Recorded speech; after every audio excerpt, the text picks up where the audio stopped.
Assalamualaikum warahmatullahi wabarakatuh. Innal hamdalillah nahmaduhu wa nasta'inuhu wa nastaghfiruh wa na'udzu billahi min syururi anfusina wa sayyiati a'malina may yahdihillahu fala mudhillalah wa may yudlil fala hadiyalah.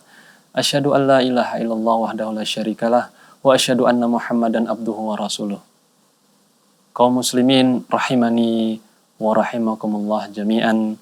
Kembali lagi kita bertemu ya di dalam kajian kita, kajian rutin kita ya. Sebelum lagi kita masuk ke dalam pembahasan, senantiasa kita bersyukur kepada Allah Subhanahu wa taala yang telah memberikan kepada kita beragam macam nikmat sampai hari ini, yang dengan nikmat tersebut ya kita bisa tafaqquh fiddin, ya bisa kita memperdalam ilmu agama ini, yang mana dengannya kita bisa beramal ya untuk mendapatkan keridhaan Allah Subhanahu wa taala, yang nanti pada puncaknya kita mendapatkan ya surga Allah Subhanahu wa taala. Itulah yang kita harapkan ya.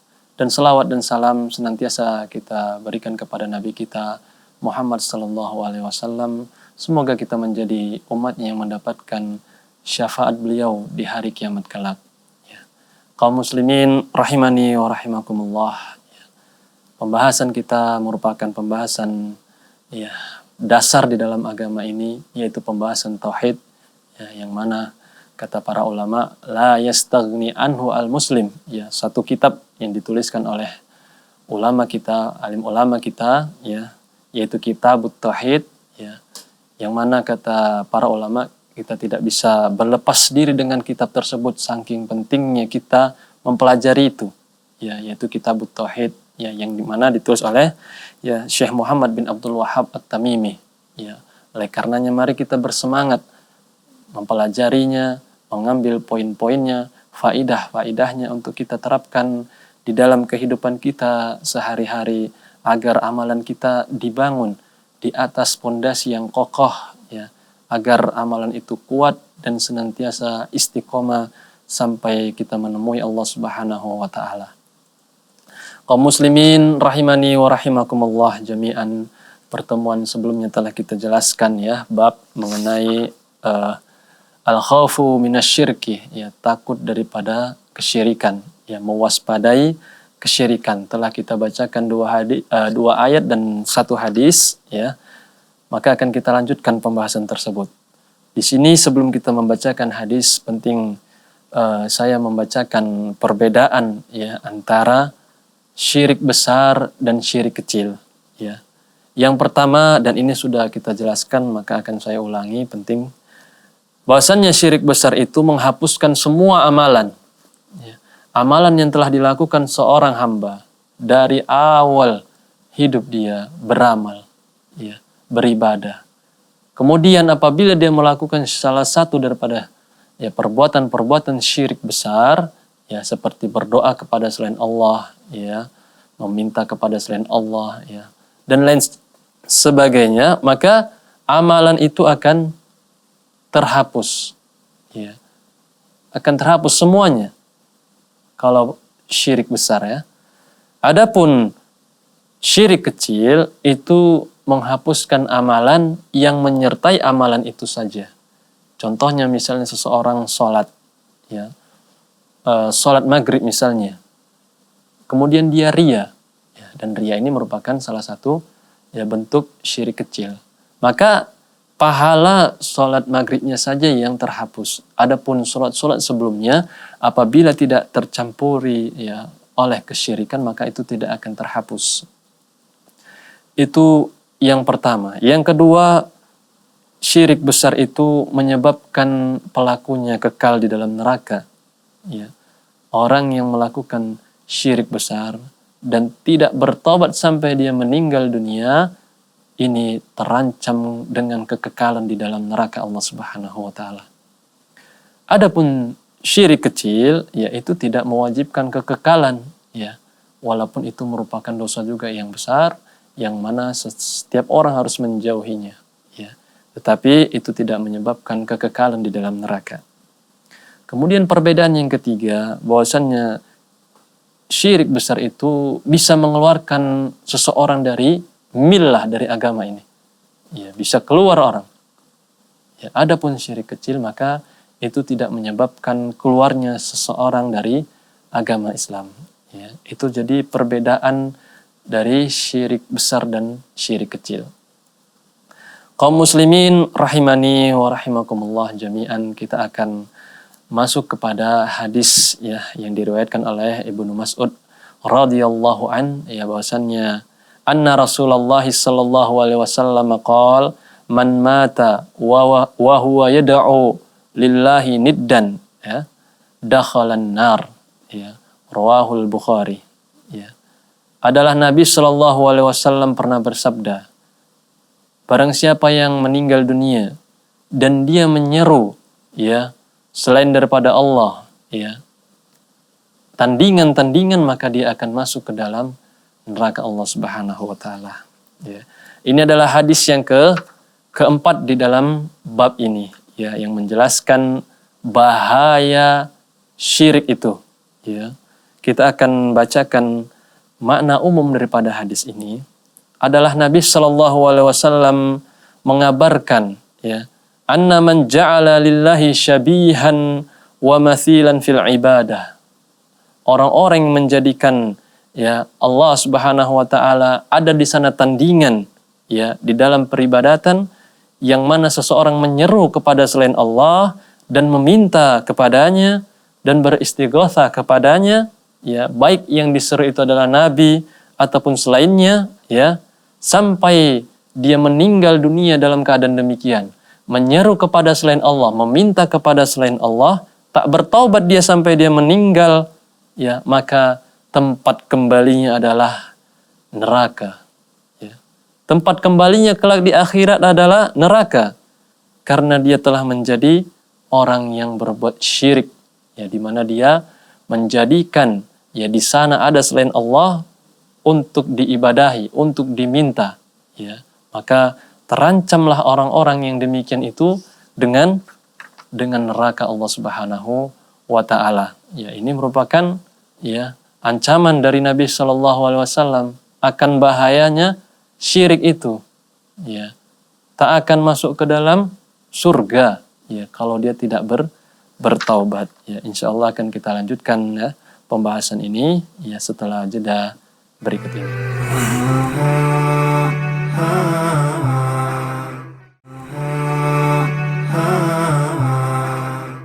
Alhamdulillah wassalatu wassalamu ala Rasulillah amma ba'du. Kaum muslimin rahimani wa rahimakumullah jami'an, telah kita bacakan tadi hadis dari Ibnu Mas'ud ya yang menjelaskan bahwasanya orang yang menyeru kepada selain Allah, menjadikan kepada selain Allah tandingan-tandingan, maka dia tempat kembalinya adalah ya neraka Allah Subhanahu wa taala.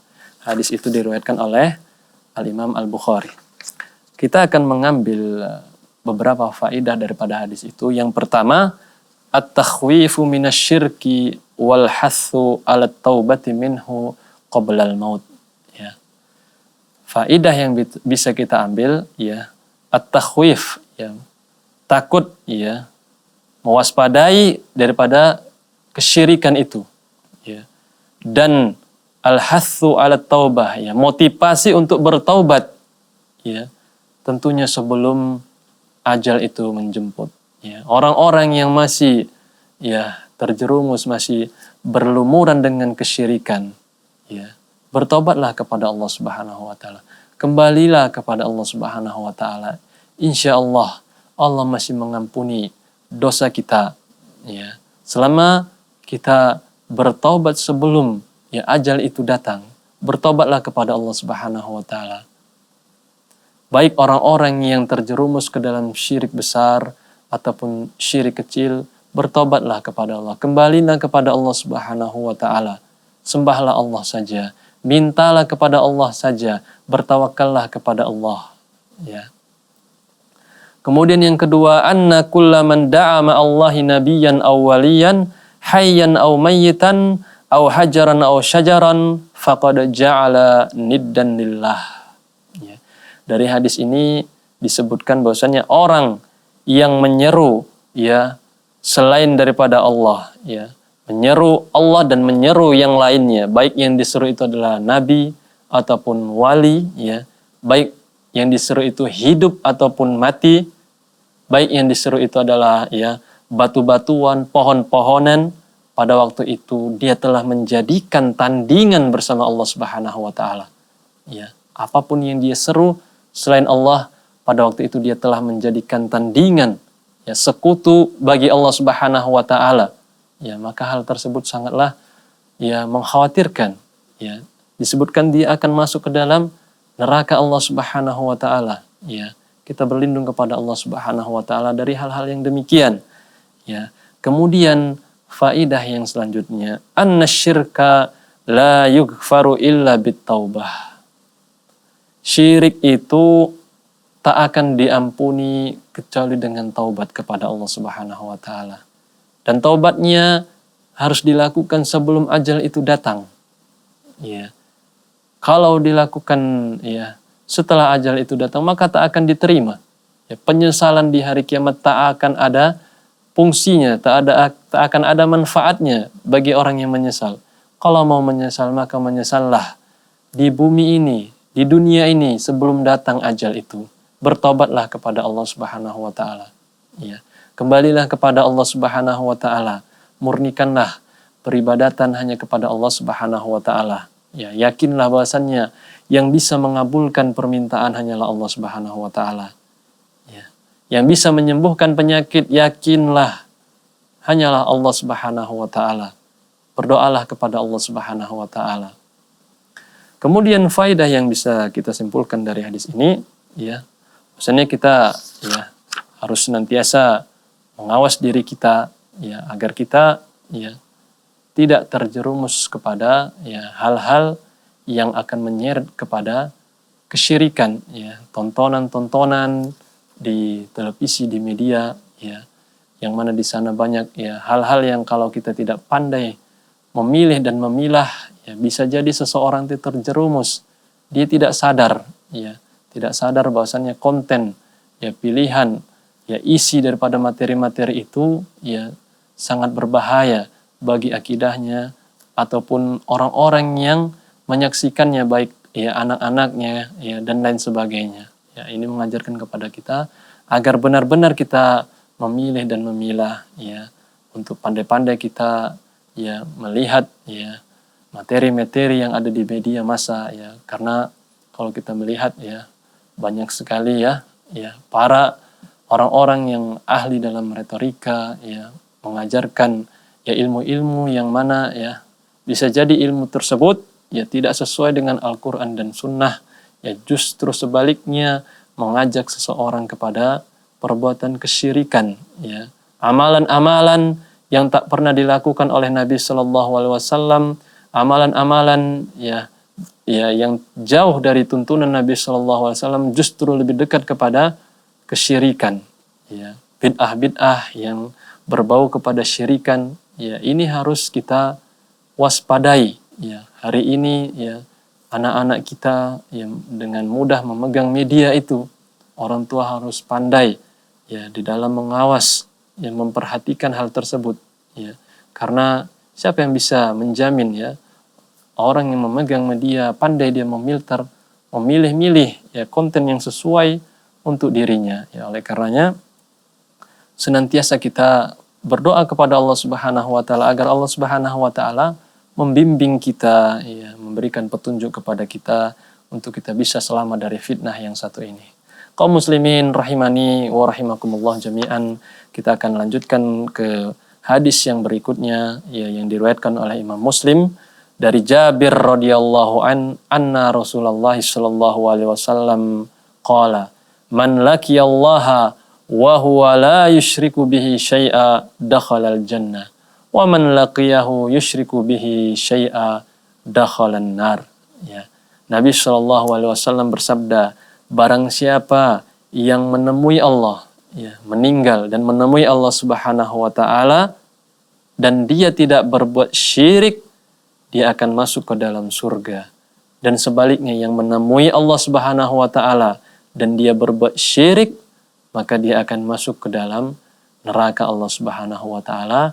Insyaallah syarah pembahasan hadis ini akan kita lanjutkan setelah jeda berikut ini.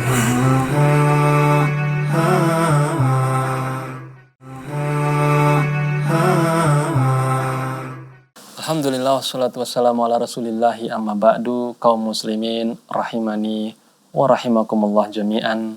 Kita lanjutkan pembahasan daripada Kitab Tauhid di bab mengenai waspada terhadap kesyirikan, dan kita masuk kepada hadis yang terakhir daripada bab ini, yang mana penulis membawakan satu buah hadis dari yang diriwayatkan oleh Imam Muslim dari Jabir radhiyallahu an, bahwasanya Nabi SAW pernah bersabda, "Man laqiyallah wa huwa la yusyriku bihi syai'a dakhalal jannata wa man laqiyahu yusyriku bihi syai'a dakhalan nar."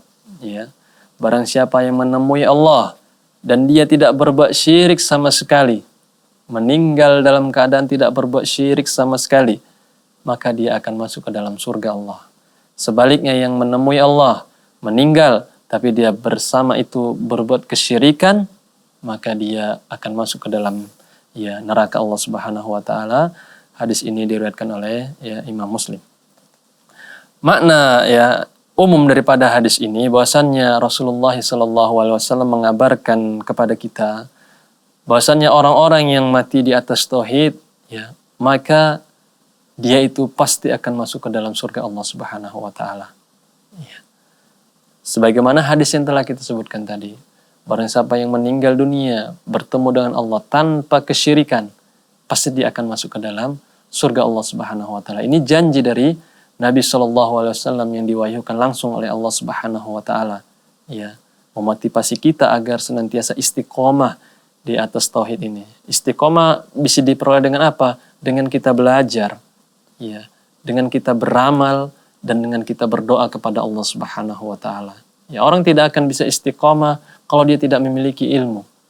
Orang tidak akan bisa istiqomah kalau dia tidak beramal dengan ilmunya. Dan dia tidak akan bisa istiqomah kecuali dengan permohonan dari Allah Subhanahu wa taala, meminta pertolongan dari Allah Subhanahu wa taala.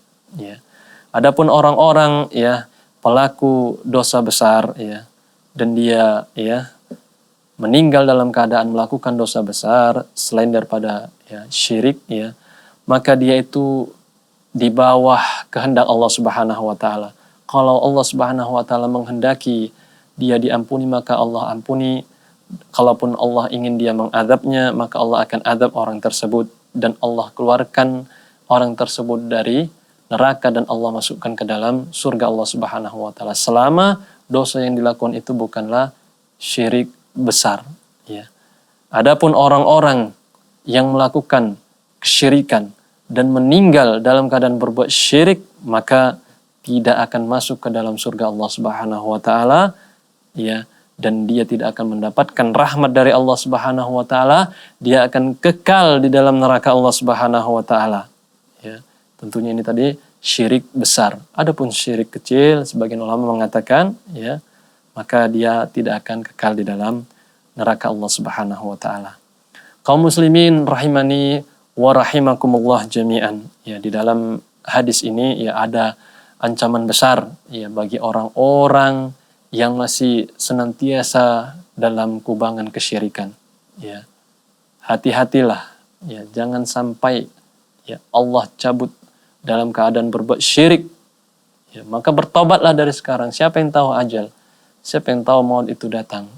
Jangan diuji Allah Subhanahu wa taala akan melakukan tobat setelah melakukan ini dan itu. Jangan. Taubatlah sekarang. Jangan diatur. Waktu itu jangan diatur kapan saya mau bertobat. Tobatlah dari sekarang, karena tidak ada yang tahu usia kita, berapa jatah umur kita di dunia ini. Kaum muslimin rahimani wa rahimakumullah jami'an. Faidah yang dapat kita ambil daripada hadis ini, yang pertama, wujubul khaufi minasyirki li'anna najata minan nar masyrutatun bis salamati minasyirk. Wajibnya kita takut kepada kesyirikan itu, karena selamatnya seseorang dari neraka itu harus dengan selamatnya dia dari kesyirikan. Orang yang selamat dari kesyirikan, maka dia berpeluang besar, bahkan dia akan masuk, bisa dipastikan dia masuk ke dalam surga Allah Subhanahu wa taala. Kalaupun dia memiliki dosa-dosa selain dosa besar, atau selain kesyirikan, maka dia berpeluang mendapatkan ampunan dari Allah Subhanahu wa taala. Adapun syirik, maka tidak ada peluang. Peluang ampunan dari Allah sudah tertutup. Ya. Kemudian yang kedua, annahu laisa al-ibrah bi kathratil amal wa innamal ibrah bis salamati minasyirk. Ibrahnya itu yang disimpulkan itu bukan hanya banyaknya amalan, ya, akan tetapi ibrahnya itu ya diambil dari ya selamatnya seseorang itu dari kesyirikan. Ya, jangan hanya mengumpulkan, memperbanyak amalan-amalan, ya, kuantitas saja yang diperhatikan, tidak, tetapi kualitas amalan juga harus diperhatikan. Ya, bagaimana syariat itu atau amalan itu dibangun di atas pondasi yang benar, ya. Kualitasnya bukan hanya kuantitas segi jumlah yang diperbanyak tanpa memperhatikan kualitas daripada amalan itu, ya. Tentunya yang paling harus diperhatikan adalah pondasi daripada amalan itu, yaitu bagaimana keyakinan kita kepada Allah Subhanahu wa taala. Sudahkah kita beribadah, bertawakal hanya kepada Allah Subhanahu wa taala? Maka kita pertanyakan masing-masing dari kita. Kemudian faedah yang selanjutnya, bayanu makna la ilaha illallah wa annahu tarkus syirki wa ifradullahi bil ibadah. Di sini ada bayan, ya, penjelasan makna daripada la ilaha illallah yang banyak mungkin kaum muslimin belum memahaminya, ya, yang mana artinya adalah meninggalkan kesyirikan, semua ya macam bentuk kesyirikan itu harus ditinggalkan dan mengkhususkan peribadatan hanya kepada Allah Subhanahu wa taala. Itulah hakikat daripada la ilaha illallah. Ya, meninggalkan semua kesyirikan itu, ya, dan mengkhususkan ibadah hanya kepada Allah Subhanahu wa taala. Tidak cukup seseorang beribadah kepada Allah saja, tapi dia di satu waktu dia harus tinggalkan semua itu kesyirikan. Ya. Kemudian yang selanjutnya, qurbul jannati wan nar minal abdi wa annahu laisa bainahu wa bainahuma illal maut.